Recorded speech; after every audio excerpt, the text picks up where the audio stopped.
Good day, my name is Kamiji Malasha and this is my video submission for the Human Rights Advocates Program. To begin this submission, I would like to thank the selection committee for considering my application. I'd like to give a brief background about myself as well as my journey to becoming a human rights advocate. I am a 27-year-old here in Lusaka, Zambia, who is a lawyer by profession.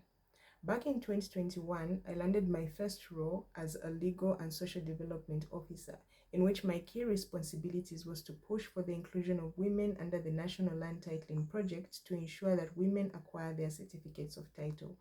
I also volunteer for the Women's Land and Resource Rights Platform, in which I push for policy reforms as well as training of organizations to include women when it comes to issues of gender-based violence and gender equality in our laws and legislation. I also work as a consultant for Landbridge International to understand and document the stories of women and the challenges they face when it comes to acquiring, access, and ownership of land. My journey to becoming a human rights advocate began with these work experiences, where I've had to interact with various community women and understand the challenges that they face when it comes to access and ownership of land.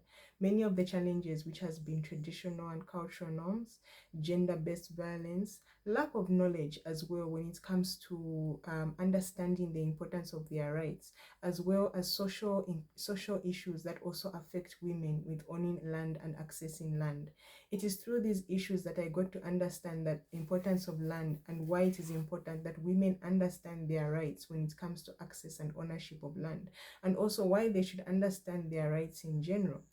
Many of these challenges have then prevented various women from owning and accessing land, especially in a country like Zambia, where our country is considered patriarchal due to the various traditional and culture which is highly led by men.